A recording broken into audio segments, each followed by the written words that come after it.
નથી. અમુક ક્વેશ્ચન્સ એવા હોય કે તમને ચારમાંથી એક ખબર હોય ને તો ઘણી વખત ઓપ્શન્સ એલિમિનેટ થઈ જતા હોય. તો એ ઓપ્શન એલિમિનેટ કરી અને કઈ રીતે ક્વેશ્ચન સોલ્વ કરવો એ શીખડાવું છું આમાં. તો 1 સાચો થવાથી 4 બાય ડિફોલ્ટ સાચો થાય છે. એટલા માટે તમારો ઓપ્શન આવશે આમાં 1, 2 and 4. ધ્યાન દો, તમને ચારમાંથી એક જ ખબર હતી, છતાં પણ આપણે આન્સર આપી શક્યા છીએ.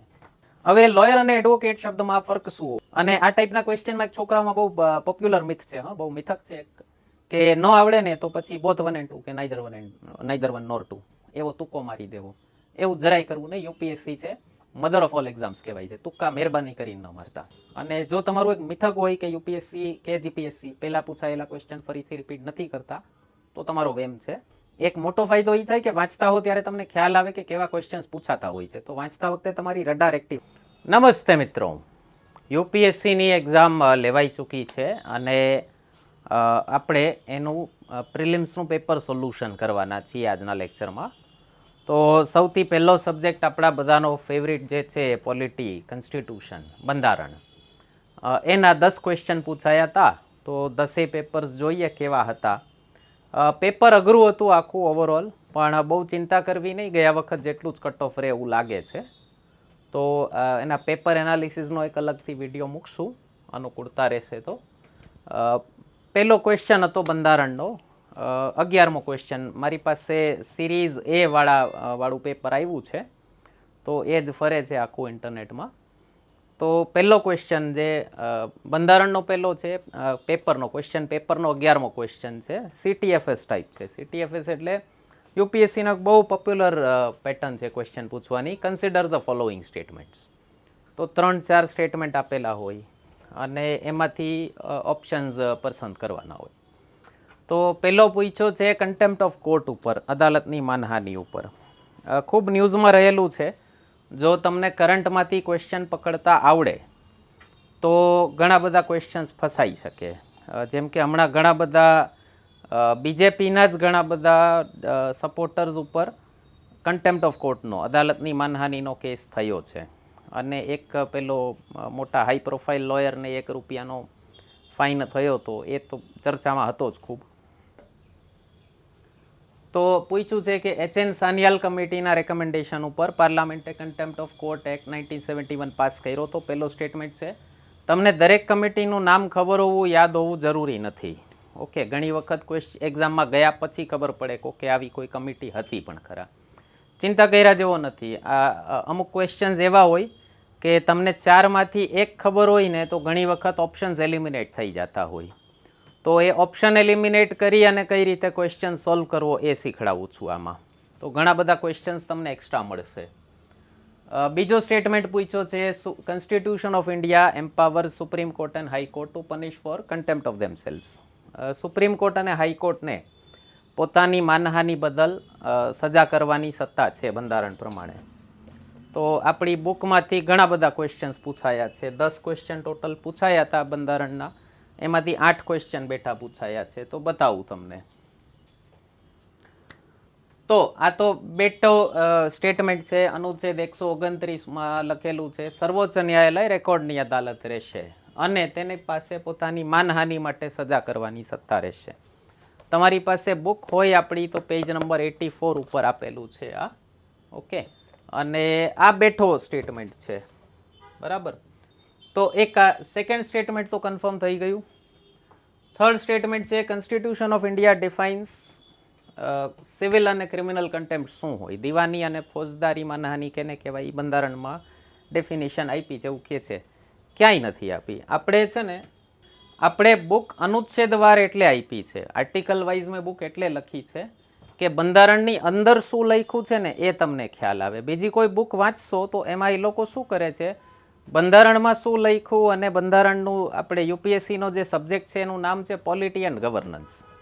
તો પોલિટી એટલે તો બંધારણ જે બુકમાં લખ્યું છે એ, અને ગવર્નન્સ શબ્દનો મતલબ થાય, રાજવ્યવસ્થા શબ્દનો મતલબ થાય એ બંધારણને પ્રેક્ટિકલ ઇમ્પ્લિમેન્ટેશન કરો, જ્યારે એનું પ્રેક્ટિકલ અમલીકરણ કરો ત્યારે એમાંથી કયા પ્રશ્નો ઉદ્ભવે, એ બધા જે પ્રશ્નો થાય એને કહેવાય રાજવ્યવસ્થા. તો જે બુક્સ ટોપિક વાઇઝ આપી હોય ને એમાં તમને ખબર ન હોય કે બંધારણમાં શું લખ્યું છે. ઘણી વખત લેખકે પોતાનું એનાલિસિસ લખ્યું હોય એને પણ તમે માની લો કે ભાઈ બંધારણની બુકમાં છે તો બંધારણ જ હશે ને. આપણે એવું નથી કર્યું. આપણે બંધારણના આર્ટિકલ્સ એ રીતે રાખ્યા છે. જે રાજવ્યવસ્થા પોર્શન હશે ને ત્યાં અમે અલગથી બોક્સિસ કરી અને રાજવ્યવસ્થા કર્યા છે. આગળના એકાદા ક્વેશ્ચનમાં બતાવું તમને ક્યાં બોક્સિસ કર્યા છે. તો બંધારણમાં ક્યાંય લખ્યું નથી કે સિવિલ કન્ટેમ્પ્ટ કેને કહેવાય, ક્રિમિનલ કન્ટેમ્પ્ટ કેને કહેવાય. થર્ડ સ્ટેટમેન્ટને ચેકી નાખો. ચોથું પૂછ્યું છે ભારતમાં parliament is vested with the powers to make lose on contempt of court. આપણે 129માં કીધું કે સુપ્રીમ કોર્ટ પોતાની માનહાનિ બદલ સજા કરી શકે. પછી અહીંયા એવું કીધું કે સંસદ પાસે સત્તા છે કે કન્ટેમ્પ્ટ ઓફ કોર્ટના અદાલતની માનહાનિને લગતા કાયદા બનાવવા. ઓકે, અહીંયા તમને ડાઉટ પડી શકે તો શું કરશું? એક વખત ચારે ઓપ્શન જોઈ લો. સેકન્ડ તો ટ્રુ છે, આપણને ખબર જ છે. હવે સેકન્ડ ઓપ્શન આવતા હોય એવા બે જ તમારી પાસે છે, 1 અને A અને B. તો એમાં કીધું છે 1 and 2 ઓનલી. મતલબ જો 1 સાચો હોય તો કન્ટેમ્પ્ટ ઓફ કોર્ટ એક્ટ 1971 પસાર થયો હતો. આ બે ઓપ્શનથી તમને એટલી ખબર પડે કે કન્ટેમ્પ્ટ ઓફ કોર્ટ એક્ટ 1971 પસાર થયો જ તો. તમને ખબર હોય કે ન ખબર હોય સેકન્ડરી છે, કારણ કે બીજા એક એમાં 1 નથી. 2 સાચો છે એ આપણને ખબર છે. તો હવે 1 and 2 સાચા થઈ ગયા. જો 1 સાચો હોય કે કન્ટેમ્પ્ટ ઓફ કોર્ટ એક્ટ પસાર થયો હતો તો એ પસાર કોણે કર્યો હોય? સ્વાભાવિક છે, પાર્લામેન્ટે જ કર્યો હોય. તો 1 સાચો થવાથી 4 બાય ડિફોલ્ટ સાચો થાય છે. એટલા માટે તમારો ઓપ્શન આવશે આમાં 1, 2 and 4. ધ્યાન દો, તમને 4માંથી એક જ ખબર હતી, છતાં પણ આપણે આન્સર આપી શક્યા છીએ. નેક્સ્ટ ક્વેશ્ચન છે, 12મો ક્વેશ્ચન પૂછ્યો છે, વકીલોને લગતો ક્વેશ્ચન પૂછ્યો છે કે ગવર્મેન્ટ લો ઓફિસર્સ અને લીગલ ફર્મ્સ જે હોય એ એડવોકેટ ગણાય, પણ કોર્પોરેટ લોયર જે હોય એ એડવોકેટ ન ગણાય. હવે લોયર અને એડવોકેટ શબ્દમાં ફરક શું હોય? જેની પાસે લોની ડિગ્રી છે, LLBની ડિગ્રી છે, એ બધા લોયર કહેવાય. જે લોના જાણકાર છે, આપણે ગુજરાતીમાં કહીએ છીએ ધારાશાસ્ત્રી. તો ધારાશાસ્ત્રી દરેક વકીલ નહીં હોય. મતલબ એ કોર્ટમાં જઈ અને પ્રેક્ટિસ નહીં કરી શકે. કોર્ટમાં જઈ અને પ્રેક્ટિસ કરવા માટે શું કરવું પડે? દરેક રાજ્યનું એક બાર કાઉન્સિલ હોય. બાર કાઉન્સિલ એટલે એ રાજ્યના વકીલોની એક બોડી હોય. એમાં તમારે સનદ લેવી પડે, રજિસ્ટ્રેશન કરાવવું પડે. હવે એની એક્ઝામ પણ થઈ ગઈ છે. અને એના ઉપરથી જ બીજો સ્ટેટમેન્ટ આવે છે કે બાર કાઉન્સિલ પાસે સત્તા છે કે કાયદાનો સિલેબસ શું હશે એ ડિફાઇન કરવો અને બધી કોલેજીસને, લો કોલેજીસને રેકગ્નિશન આપવું. આના માટે એક અત્યારે ટસલ ચાલે છે બાર કાઉન્સિલ અને એજ્યુકેશન મિનિસ્ટ્રી વચ્ચે. જ્યારે સોલ્વ થાય ત્યારની વાત છે. તો એજ્યુકેશન મિનિસ્ટ્રી ઈચ્છે છે કે આ સત્તા બાર કાઉન્સિલ પાસેથી લઈ અને કોઈ સરકારી બોડીને આપી દે. બાર કાઉન્સિલ ગવર્મેન્ટ બોડી નથી, ઓટોનોમસ બોડી છે. ઓકે, તો એટલે સેકન્ડ તો સાચો છે જ, બરાબર. ફર્સ્ટમાં આપણને કીધું છે કોર્પોરેટ લોયર્સ છે. કોર્પોરેટ લોયર કોણ હોય? જે તમારું માની લો ડ્રાફ્ટિંગ કરતા હોય, જે મર્જર એક્વિઝિશન વગેરે જોતા હોય. તમારે નવી કંપની બનાવી છે તો કાગળિયા જોશે, તો એ ખાલી ડ્રાફ્ટિંગ કરી દેશે. તો એ બધા લોકો જરૂરી નથી કે એડવોકેટ હોય જ. અને ગવર્મેન્ટના લો ઓફિસર છે એ એડવોકેટ હોય તો જ ગવર્મેન્ટના law officer. Government law officer means તમે કહી શકો attorney general, solicitor general, additional solicitor general, જેના માટે કહેવાય છે એટર્ની જનરલ માટે highest law officer in India, ભારતનો સર્વોચ્ચ કાયદા અધિકારી. તો એટર્ની જનરલનું કામ શું છે?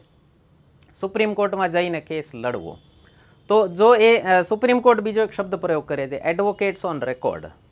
તો જો સુપ્રીમ કોર્ટમાં એ કેસ લડી શકે એમ હોય તો એડવોકેટ હોય તો જ લડી શકે એમ હોય. અને લડી શકે એમ હોય માટે જ એને અપોઇન્ટ કર્યો હોય. તો સેલ્ફ ડિફીટિંગ આર્ગ્યુમેન્ટ છે. તો 1 and 2 બોથ બે સાચા આવશે. નેક્સ્ટ ક્વેશ્ચન છે કોન્સ્ટિટ્યુશન અમેન્ડમેન્ટ બિલને લગતું.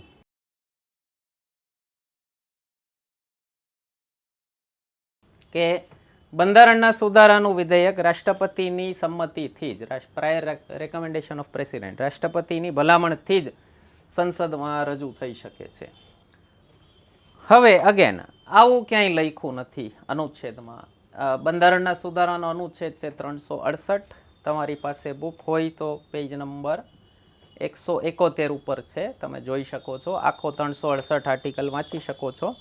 એમાં ક્યાંય એવું લખ્યું નથી કે રાષ્ટ્રપતિની ભલામણથી જ રજૂ થઈ શકે.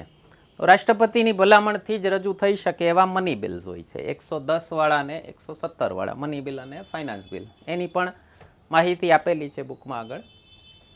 સેકન્ડ સ્ટેટમેન્ટ કીધું છે, જ્યારે બંધારણના સુધારાનું બિલ રજૂ થાય ત્યારે રાષ્ટ્રપતિ એને નામંજૂર કરી શકતા નથી. આપણે બુકમાં દીધું છે, આમાં અલગથી દીધું છે કે ગોલકનાથ ચુકાદો પલટાવવા માટે સરકારે બંધારણનો 24મો સુધારો 1971માં કર્યો અને આ સુધારાથી એક ફેરફાર કરવામાં આવ્યો કે રાષ્ટ્રપતિ બંધારણના સુધારાને નામંજૂર કરી શકતા નથી, પાછું મોકલી શકતા નથી કે વીટો વાપરી શકતા નથી. તો આ જોગવાઈ આપેલી છે. ત્રીજો સ્ટેટમેન્ટ કીધો છે કે બંધારણના સુધારાનું બિલ બંને ગૃહમાં પસાર થવું જોઈએ સ્પેશિયલ મેજોરિટી સાથે અને એમાં કોઈ જોઈન્ટ સિટિંગનો પ્રાવધાન નથી. તો કેટલા પ્રકારની બહુમત જોઈએ સુધારા માટે એ પણ દીધું છે. બંને માટે વિશિષ્ટ બહુમત જોઈએ. બે ટાઈપના સુધારા હોય છે, એકમાં માત્ર વિશિષ્ટ બહુમતથી થઈ શકે, બીજામાં વિશિષ્ટ બહુમત અને રાજ્યો દ્વારા બહાલી, અડધા રાજ્યો દ્વારા એનું સમર્થન પણ જોઈએ તો સુધારો થઈ શકે. વિશિષ્ટ બહુમતની ડેફિનિશન છે બંને ગૃહના કુલ સભ્યોની પૂર્ણ બહુમત અને જેટલા સભ્યો હાજર છે અને મતદાન કરે છે તેની 2/3 બહુમત. અત્યારે ડિટેલમાં નથી જતો, ક્લાસમાં આપણે ફૂલ ડિટેલમાં આની ચર્ચા થયેલી જ છે. અને જોઈન્ટ સિટિંગની વાત છે તો જોઈન્ટ સિટિંગવાળા આર્ટિકલમાં જરાક જઈએ તો જોઈન્ટ સિટિંગનો આર્ટિકલ છે 108, બંને ગૃહની સંયુક્ત બેઠક. આપણી બુકમાં 59 નંબરના પેજ ઉપર આપેલો છે અને એમાં સંયુક્ત બેઠક પછી જો અહીંયા લખ્યું છે સંયુક્ત બેઠક નાણાં બિલ, બંધારણના સુધારા, રાષ્ટ્રપતિનો મહાઅભિયોગ, સર્વોચ્ચ ન્યાયાલયના ન્યાયાધીશોનો મહાઅભિયોગ, અવિશ્વાસ પ્રસ્તાવ, વિશ્વાસ પ્રસ્તાવ, કટ મોશન માટે બોલાવી શકાતી નથી. તો આ સ્ટેટમેન્ટ પણ ટેલી થાય છે. સેલો ક્વેશ્ચન છે તો 2 અને 3 સાચું છે, 1 નથી સાચું. તો આન્સર આવશે તમારો ઓપ્શન બી. નેક્સ્ટ ક્વેશ્ચન છે 14મો. ભારતનું બંધારણ 4 પ્રકારના રાજ્યો મંત્રીઓનું વર્ગીકરણ કરે છે.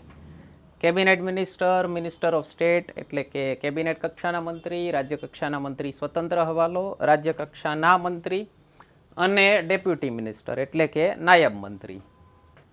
તો આપણે વાત થઈ એમ અનુચ્છેદ 75માં મંત્રીઓને લગતી અન્ય જોગવાઈઓ છે. એમાં મંત્રીમંડળનો આકાર કેવો હશે, મતલબ કેટલો એના મંત્રીઓ હશે એ આપેલું છે.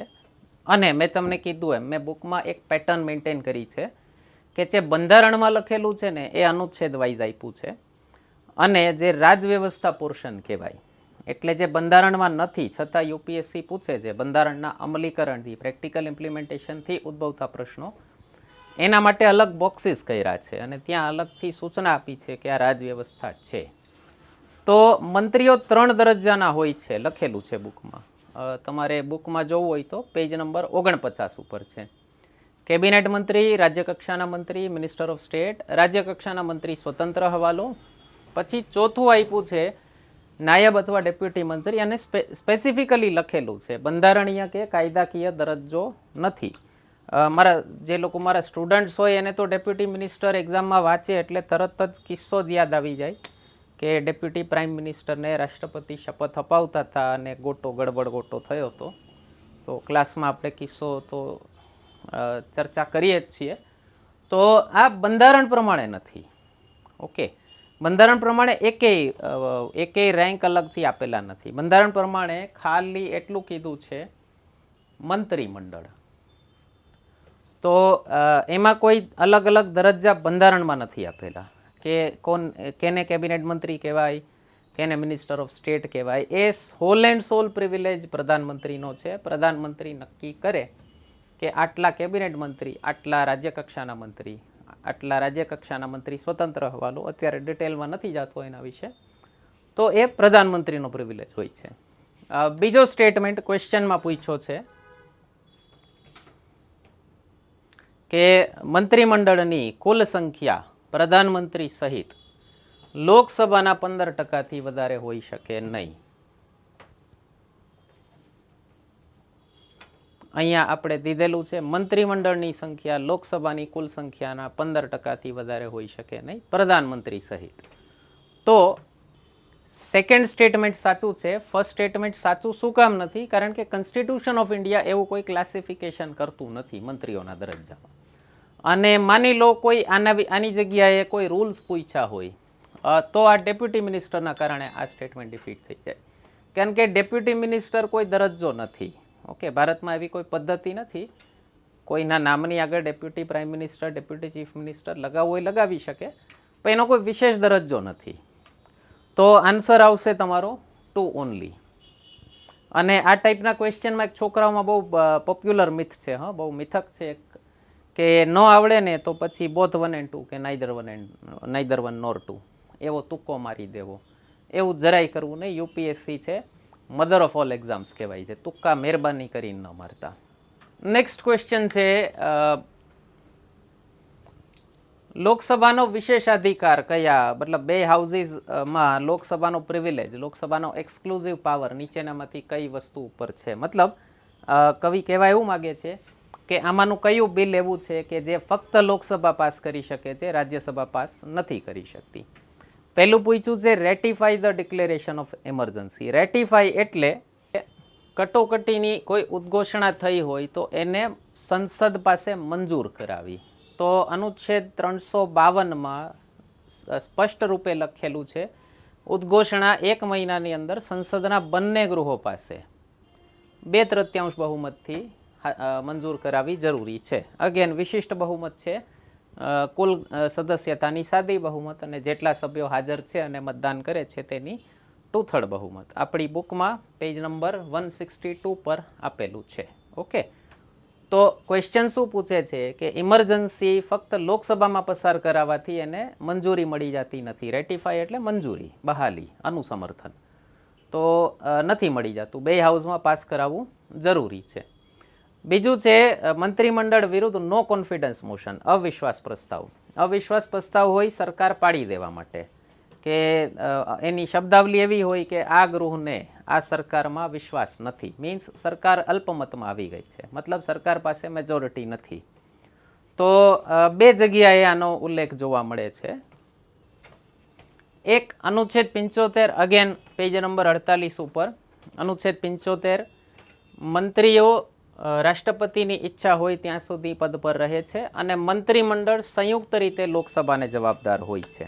એટલે આને જુદી રીતે પણ કહી શકાય કે મંત્રીઓ વ્યક્તિગત રીતે રાષ્ટ્રપતિને જવાબદાર હોય છે. રાષ્ટ્રપતિ એટલે કે પ્રધાનમંત્રી. તો પ્રધાનમંત્રી જેને કે આમાં લખ્યું છે રાષ્ટ્રપતિ સૌથી પહેલા પ્રધાનમંત્રીની નિમણૂક કરે છે અને પ્રધાનમંત્રીની સલાહ પ્રમાણે અન્ય મંત્રીઓની નિમણૂક કરે છે. મીન્સ કોને મંત્રી બનાવવા, કોને ન બનાવવા, કયા મંત્રીને કયો રેન્ક આપવો, એ ડિસિઝન હોલ એન્ડ સોલ પ્રધાનમંત્રીનો હોય. રાષ્ટ્રપતિ ફક્ત તેના વતી કામ કરતા હોય. તો એક આ થઈ ગયું. અને બીજું કીધું સંયુક્ત રીતે લોકસભાને જવાબદાર છે. મીન્સ સંયુક્ત રીતે એટલે પ્રધાનમંત્રીનું રાજીનામું એટલે આખા મંત્રીમંડળનું રાજીનામું કહેવાય. અને લોકસભાને જવાબદાર હોય છે મીન્સ સરકાર પાસે મેજોરિટી છે કે નહીં એના 2 બિલ હોય, કોન્ફિડન્સ મોશન, નો કોન્ફિડન્સ મોશન. એ ફક્ત લોકસભામાં જ પાસ કરાવવાની જરૂર હોય, એને રાજ્યસભામાં પાસ કરાવવાની જરૂર નથી. કારણ કે ઇલેક્શન લોકસભાનું થાય છે. તમારી પાસે 543 સીટનું ઇલેક્શન થાય લોકસભાનું, એમાંથી 272 સીટ આવે એટલે તમે સરકાર બનાવી શકો. એ 272 5 વર્ષ સુધી રહેવી જોઈએ. એવું નહીં કે જે દિવસે ઇલેક્શન થયું હતું ત્યારે 272 હતી તો 5 વર્ષ તમને કોઈ હટાવશે નહીં. તો એ ચેક કરવા માટે ઘણી વખત વચ્ચે વચ્ચે કોન્ફિડન્સ મોશન, નો કોન્ફિડન્સ મોશન આવતા રહેતા હોય જો ડાઉટ પડે તો એની જોગવાઈ પાછળ પેજ નંબર 259 ઉપર આપેલી છે. રાજવ્યવસ્થાનો સેક્શન જ અલગ મૂક્યો છે આપણે બુકમાં.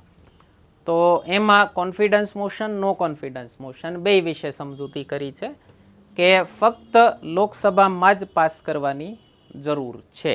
ઓકે, જો વિશ્વાસ પ્રસ્તાવ લોકસભા અથવા વિધાનસભામાં જ રજૂ થઈ શકે છે, રાજ્યસભા કે વિધાન પરિષદમાં નહીં. મીન્સ સેમ નો કોન્ફિડન્સ મોશન પણ તેની ખિલાફ અવિશ્વાસ પ્રસ્તાવ ફક્ત લોકસભામાં જ રજૂ થઈ શકે છે, રાજ્યસભામાં નહીં.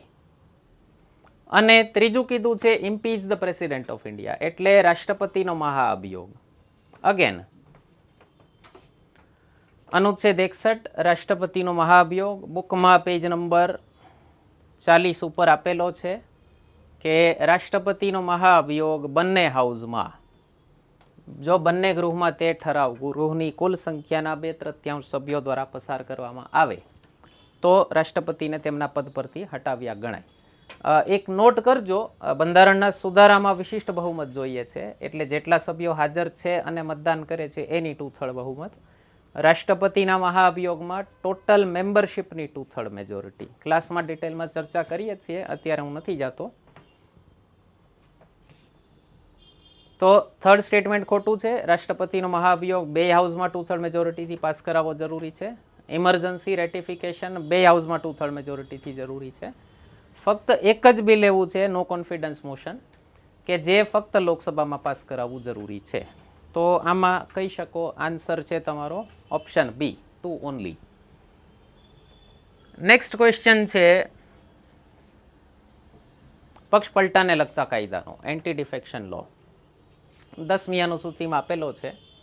પહેલું કીધું છે કે પક્ષ પલટાના કાયદા પ્રમાણે રાજ્યસભામાં જે સભ્યો રાષ્ટ્રપતિએ નામાંકિત કરેલા હોય, નોમિનેટેડ હોય, એ લોકો 6 મહિનાની અંદર કોઈ પોલિટિકલ પાર્ટી જોઈન કરી શકતા નથી.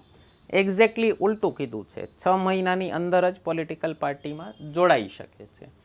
અને બીજું કીધું છે the law does not provide any time frame within which કોઈ સભ્યએ પક્ષ પલટો કર્યો છે કે નહીં એની ફરિયાદ સ્પીકરને થાય અથવા રાજ્યસભા હોય તો ચેરમેનને થાય.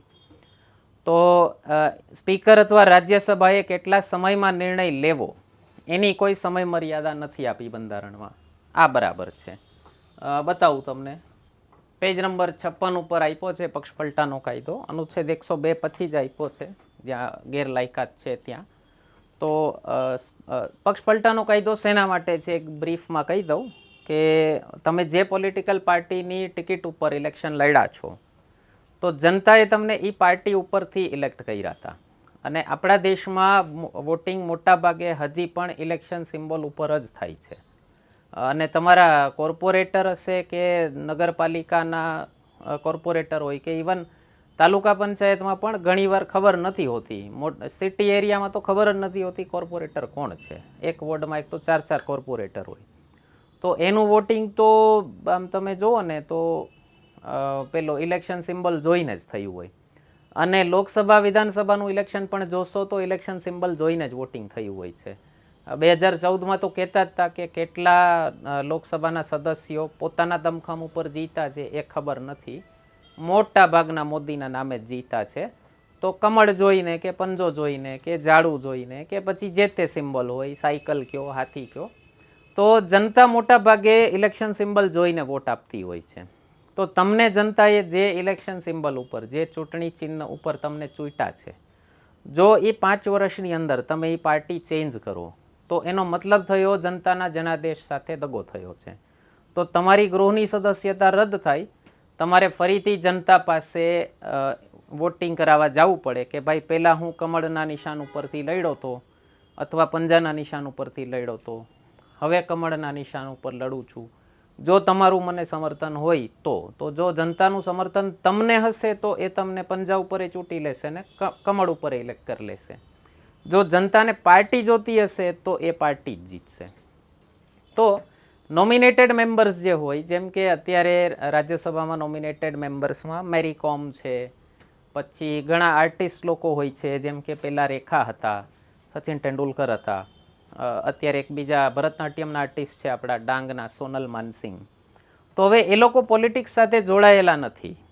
તો બંધારણે 6 મહિનાનો સમય આપ્યો છે કે નામાંકિત સભ્ય જો પહેલેથી કોઈ પક્ષમાં જોડાયેલા ન હોય તો ગૃહમાં સભ્ય બન્યાના 6 મહિનાની અંદર કોઈ પક્ષમાં જોડાઈ શકે છે.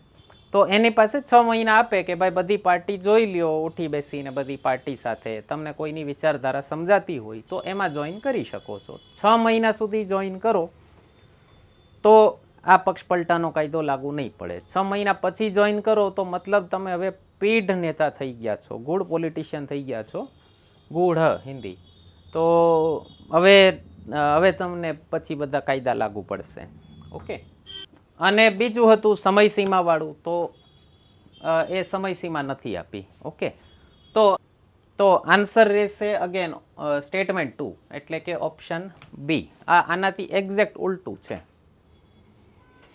નેક્સ્ટ ક્વેશ્ચન આપ્યો છે એટર્ની જનરલ ઉપર.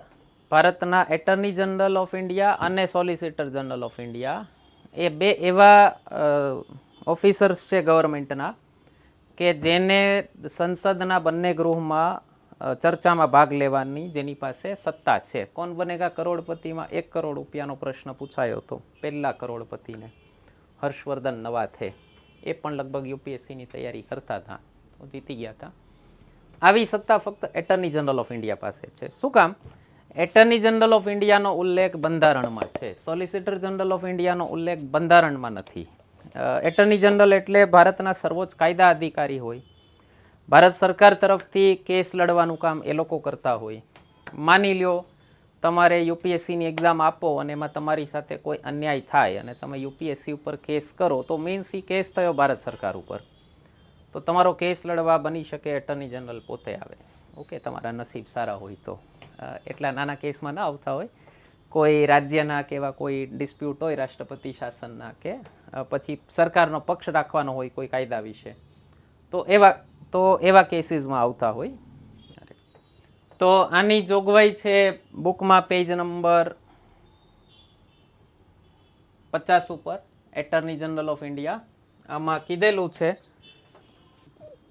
કે એટર્ની જનરલ ભારતની કોઈ પણ અદાલતમાં હાજર રહી શકે છે, સંસદના બંને ગૃહોમાં હાજર રહી શકે છે, ચર્ચામાં ભાગ લઈ શકે છે, પણ સંસદમાં મતદાન કરી શકતા નથી. આવી સત્તા ફક્ત એટર્ની જનરલ પાસે છે, સોલિસિટર જનરલ પાસે નથી. સોલિસિટર જનરલ એટર્ની જનરલને સહાયતા કરવા માટે હોય.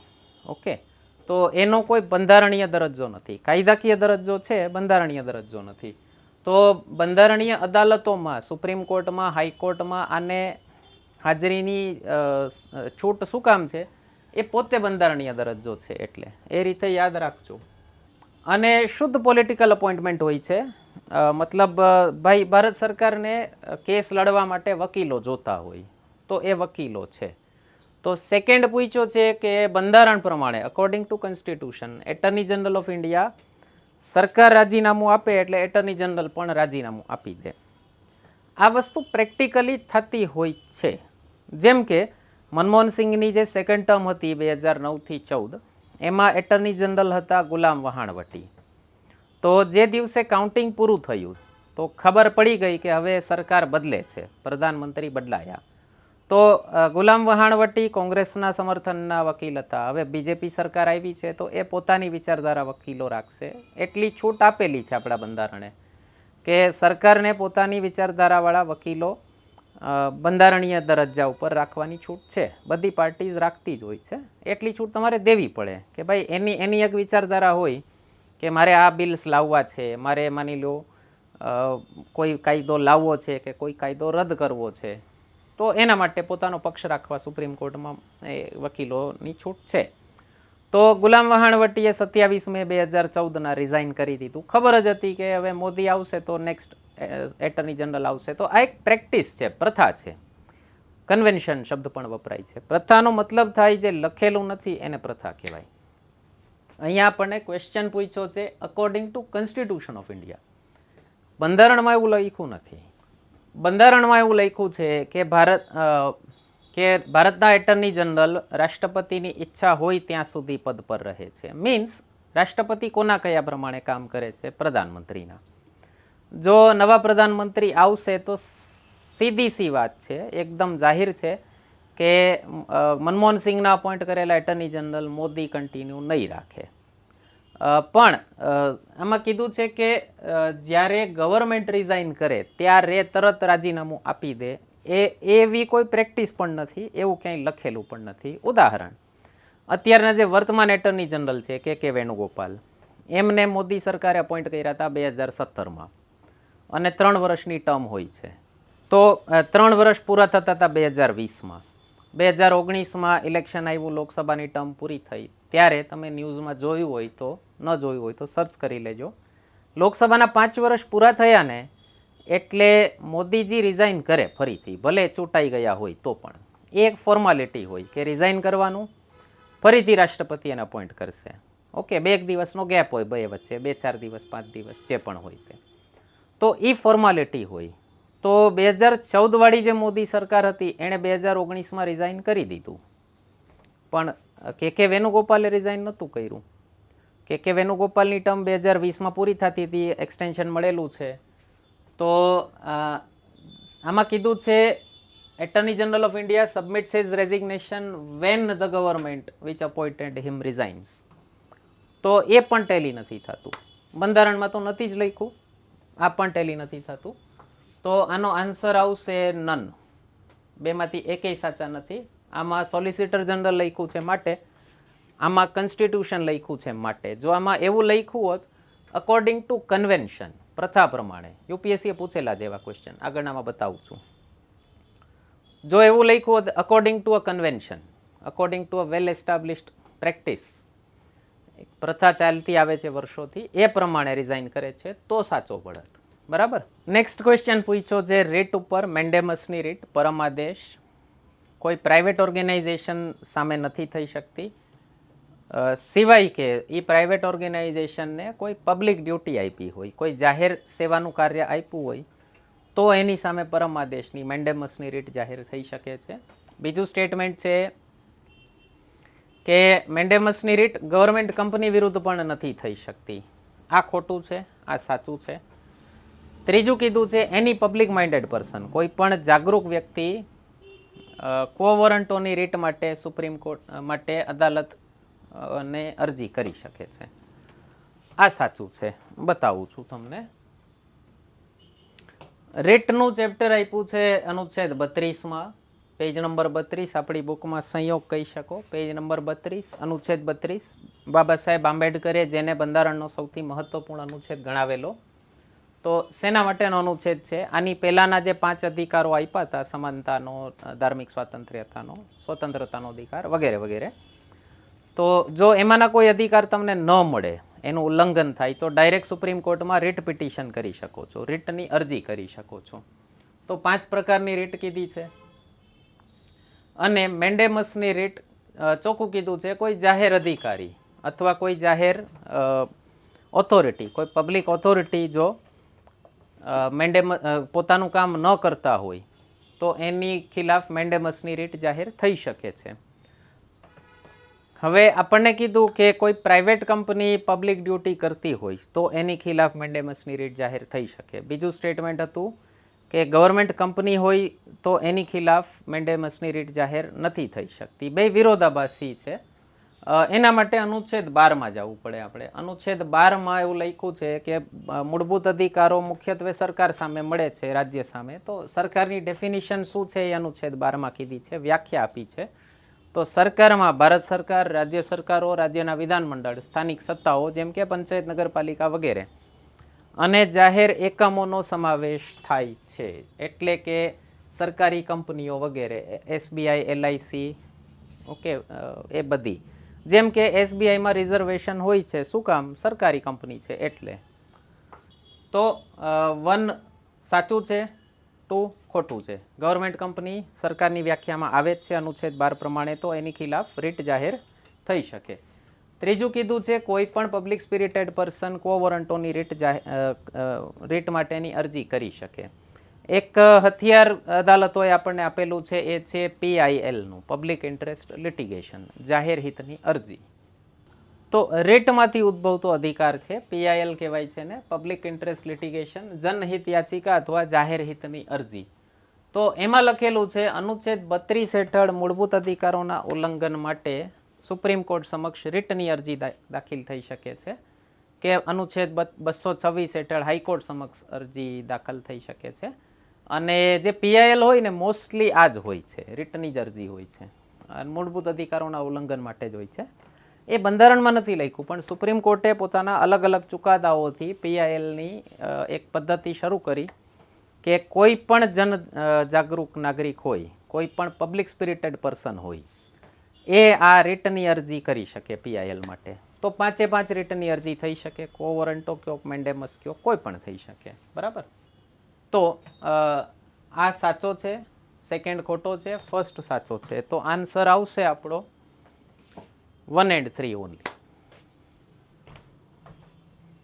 ઓકે, આમાં લખ્યું છે પ્રાઇવેટ ઓર્ગેનાઇઝેશન સામે પણ રીટ જાહેર થઈ શકે છે જો એ પબ્લિક ડ્યુટી કરતી હોય તો એટલા ટાઈમ પૂરતી એની ઉપર રીટની અરજી જાહેર થઈ શકે છે. નેક્સ્ટ 20મા ક્વેશ્ચન ઉપર જઈએ છીએ, કારણ કે 19મો ક્વેશ્ચન બંધારણનો નહોતો, 20મો ક્વેશ્ચન બંધારણનો છે અને એના પછી 73મો ક્વેશ્ચન પેપર સેટ એમાં બંધારણનો છે. તો આ ક્વેશ્ચન પૂછ્યો છે ડેપ્યુટી સ્પીકર ઓફ લોકસભાના ઇલેક્શન માટે, અને એમાં કીધું છે as per the rules and procedure of Lok Sabha deputy સ્પીકરની ચૂંટણી તે દિવસે થાય છે shall be held on such date as the speaker may fix. આ બરાબર છે, આપણી બુકમાં આપેલું છે. બીજું કીધું છે there is a mandatory provision that election of candidate as deputy speaker of Lok Sabha shall be from opposition party or ruling party. આ ક્વેશ્ચન યુપીએસસીએ પહેલાં પણ પૂછેલો છે, અને જો તમારું એક મિથક હોય કે યુપીએસસી કે જીપીએસસી પહેલાં પૂછાયેલા ક્વેશ્ચન ફરીથી રિપીટ નથી કરતા તો તમારો વેમ છે. પૂછે જે તમને બારીકીથી જરાક જોવો ને પેપર તો ઘણા ક્વેશ્ચન રિપીટ થયેલા હોય છે. એટલા માટે ત્યાં દિલ્હીમાં કહેવાય જ છે પ્રીવિયસ યરના એટલીસ્ટ 5 to 10 યર્સના પેપર્સ તો જોઈ લેવા, પ્રીવિયસ 5 યર્સ તો જોઈ જ લેવા. એક મોટો ફાયદો એ થાય કે વાંચતા હો ત્યારે તમને ખ્યાલ આવે કે કેવા ક્વેશ્ચન્સ પૂછાતા હોય છે, તો વાંચતા વખતે તમારી રડાર એક્ટિવ રહે કે આ ટાઈપનો ક્વેશ્ચન આવશે. તો એમાં એ જે પહેલાં પૂછાયો હતો સેમ આજ વાળો ક્વેશ્ચન, એમાં એવું હતો કે એક પ્રથા પ્રમાણે એઝ પર અ કન્વેન્શન સ્પીકર રૂલિંગ પાર્ટીમાંથી હોય અને ડેપ્યુટી સ્પીકર ઓપોઝિશન પાર્ટીમાંથી હોય. બરાબર છે, પ્રથા હતી, પ્રથા બરાબર છે. અહીંયા કીધું છે મેન્ડેટરી પ્રોવિઝન. મેન્ડેટરી પ્રોવિઝન એટલે કાયદામાં એવી જોગવાઈ છે કે ડેપ્યુટી સ્પીકર કાં તો ઓપોઝિશન પાર્ટીમાંથી જ હોય અથવા રૂલિંગ પાર્ટીમાંથી હોય. નથી આવું, ખોટી વાત છે.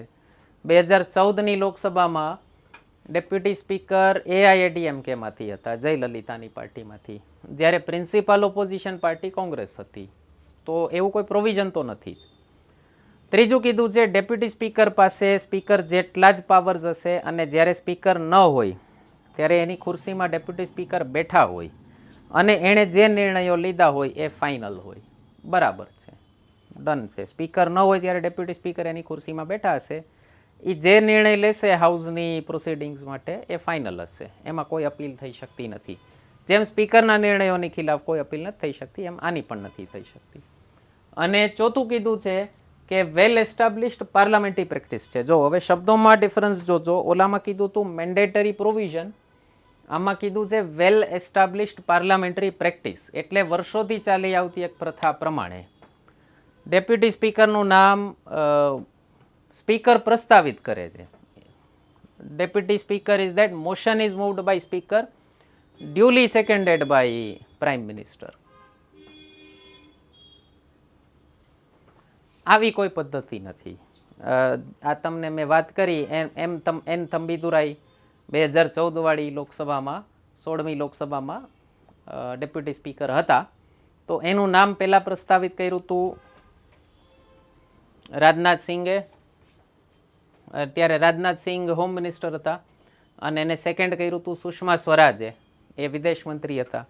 પછી એક પદ્ધતિ હોય, ઘણા બધા લોકો મૂવ કરે આ મોશન. બીજામાં છે મુલાયમ સિંઘે પણ મૂવ કર્યું હતું. તો એક પદ્ધતિ હોય કે એમાં કંઈ ફાઇટ નથી હોતી પાર્ટીઝ વચ્ચે, કે ઠીક છે એક એસ્ટાબ્લિશ્ડ પ્રથા છે કે રૂલિંગ પાર્ટી સ્પીકરની પોસ્ટ રાખે અને કોઈ ઓપોઝિશન પાર્ટીવાળાને ડેપ્યુટી સ્પીકરની પોસ્ટ આપે. એક ડેમોક્રેસીની પદ્ધતિ હોય કે પાવર હંમેશા શેર કરવો જોઈએ, વર્ચસ્વ નહીં રાખવાનું. વર્ચસ્વ એટલે એબ્સોલ્યુટ પાવર તમારી પાસે નહીં રાખવાનો. તો એક પદ્ધતિ હોય છે, બરાબર. તો આવી પણ કોઈ પાર્લામેન્ટરી પ્રેક્ટિસ છે નહીં.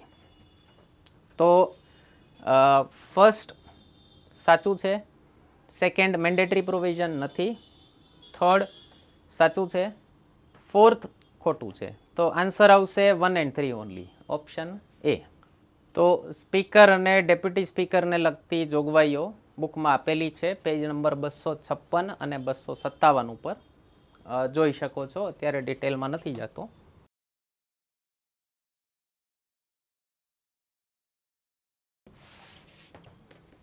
આપણી બુક માર્કેટમાં આવી ગઈ છે, ભારતનું બંધારણ. તમે જોઈ શકો છો આપણે પેપર સોલ્યુશન કર્યું એમાં 10માંથી 8 ક્વેશ્ચન્સ બેઠા પૂછાયા હતા બુકમાંથી.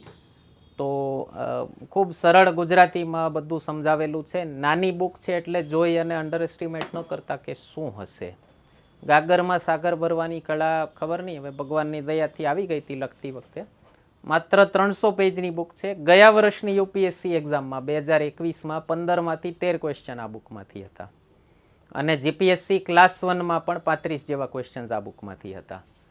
તો ખૂબ હેલ્પફુલ થશે. બહુ સરળ ભાષામાં છે, ફાલતુ એકેય શબ્દ લખ્યો નથી અને તમારી નજીકના બુક સ્ટોર્સ ઉપર આવી ગઈ હશે. લગભગ દરેક બુક સ્ટોર ઉપર, દરેક મેજર કોમ્પિટિટિવ એક્ઝામના બુક સ્ટોર્સ ઉપર આવી ગઈ છે. એમેઝોન, ફ્લિપકાર્ટ ઉપર પણ છે.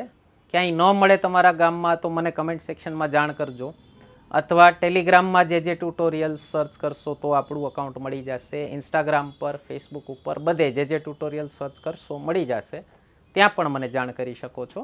તો પેપરનો 73મો ક્વેશ્ચન, બંધારણનો 10મો ક્વેશ્ચન છે 5th શેડ્યુલ ઉપર, 5મી અનુસૂચિ ઉપર, કે કોઈ વિસ્તાર જો 5th શેડ્યુલમાં લાવવામાં આવે તો એનાથી શું અસર થશે. 5મી અનુસૂચિ આપેલી છે બુકમાં, બહુ સરળ શબ્દોમાં, એકદમ સંક્ષેપમાં આપેલી છે કે એનાથી ટ્રાઇબલ લોકોની લેન્ડ નોન ટ્રાઇબલ લોકોને ટ્રાન્સફર થતી બંધ થઈ જશે. આ 5મી અનુસૂચિ અને 6ઠ્ઠી અનુસૂચિ જનજાતિ વિસ્તારો માટે જ છે, જે એરિયામાં ટ્રાઇબલ પોપ્યુલેશન વધારે હોય એના માટે જ છે.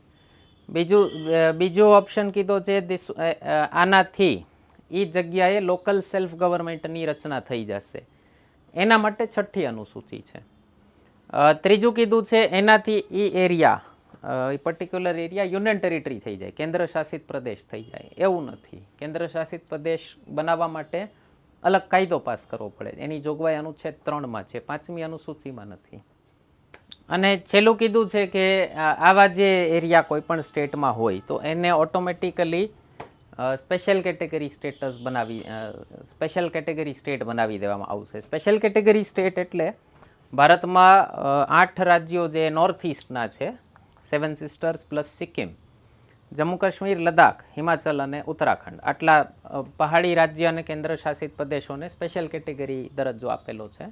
એટલે હવે જમ્મુ કાશ્મીર, લદ્દાખ તો નીકળી ગયા, યુનિયન ટેરિટરી થઈ ગયા. એટલે તો અત્યારે 10 રાજ્યો તમે કહી શકો સ્પેશિયલ કેટેગરી સ્ટેટસવાળા છે. એનાથી ફરક શું પડે કે કોઈ કેન્દ્ર સરકારની સ્કીમ હોય તો સ્પેશિયલ કેટેગરી સ્ટેટવાળા રાજ્યને, કારણ કે પહાડી રાજ્યો છે એ લોકોની અર્નિંગ કેપેસિટી ઓછી છે બીજા રાજ્યો કરતાં, તો કેન્દ્ર સરકાર સેન્ટ્રલ સ્કીમ્સમાં 90% પૈસા આપે, 10% પૈસા સ્ટેટે કાઢવાના હોય.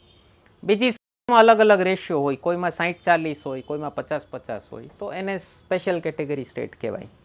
તો બાય ડિફોલ્ટ ડિક્લેર નથી થઈ જતું. એ કેન્દ્ર સરકારનો પેલો એક પ્રેરોગેટિવ હોય છે, એની વિવેક શક્તિ હોય છે. તો આમાં આન્સર આવશે આ ફર્સ્ટવાળો. આપણે 5મી અનુસૂચિ આપેલી છે બુકમાં, પેજ નંબર 184 ઉપર. બહુ સંક્ષેપમાં, એકદમ સરળ ભાષામાં જે મેઇન એના પોઈન્ટ્સ છે લઈ લીધા છે. હા, એમાં કીધું છે કે રાજ્યપાલ અનુસૂચિત વિસ્તારમાં શાંતિ અને સુશાસન માટે નિયમો બનાવી શકે છે. અનુસૂચિત જનજાતિના લોકોની માલિકીવાળી જમીનના ખરીદ વેચાણ પર નિયંત્રણ લગાવી શકે છે. બરાબર.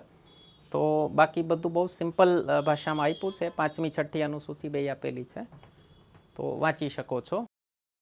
તો ખાસ વાંચવું, કારણ કે અનુસૂચિ 5 ઉપર જીપીએસસીએ ક્વેશ્ચન પૂછ્યો હતો ગયા વર્ષે મેઇન્સમાં, કે અનુસૂચિત રાજ્યપાલ રાષ્ટ્રપતિની મંજૂરીથી સંસદ દ્વારા પસાર કરાયેલ કોઈ કાયદો અનુસૂચિત વિસ્તારમાં લાગુ થતો અટકાવી શકે છે. તો જીપીએસસીએ ક્વેશ્ચન પૂછ્યો હતો ડીવાયએસઓમાં, કે લિમિટેશન્સ પૂછ્યા હતા પાર્લામેન્ટના. ઓકે, તો એમાં હતું. તો એના ઉપરથી આ 5th શેડ્યુલનો ક્વેશ્ચન યુપીએસસીમાં પૂછ્યો છે. એટલા માટે હું વારંવાર કહું છું, પ્રીવિયસ યરના પેપર સોલ્વ કરવા, સરસ રીતે સોલ્વ કરવા, આગળ પાછળ ઉપર નીચે બધું જોઈ અને સોલ્વ કરવા. તો આનો આન્સર આપણા પ્રમાણે એ આવે છે. યુપીએસસીનો કાંઈ બીજા કોઈ ક્વેશ્ચન્સમાં ડિફરન્ટ આન્સર હોય તો રિવાઇઝ કરશું. આપણે ભૂલ સ્વીકાર કરવાથી કોઈ દિવસ નાનપ અનુભવી નથી. ઓકે, તો પેપર સોલ્યુશન કેવું લાગ્યું કમેન્ટ સેક્શનમાં જાણ કરજો. કયો ક્વેશ્ચન સૌથી વધારે મજા આવી એ પણ જાણ કરજો. કાંઈ સુધારા વધારા હોય, સજેશન્સ હોય કોઈ ડિમાન્ડ હોય બીજી તમારી કમેન્ટ સેક્શનમાં જાણ કરજો. તમારી કમેન્ટને અમે લોકો ખૂબ ધ્યાનથી લઈએ છીએ. ગમે તો લાઇક, સબસ્ક્રાઈબ, શેર જરૂર કરજો. એનાથી અમને વધુ મોટિવેશન મળે આવા વિડીયોઝ બનાવતા રહેવાની. ધન્યવાદ.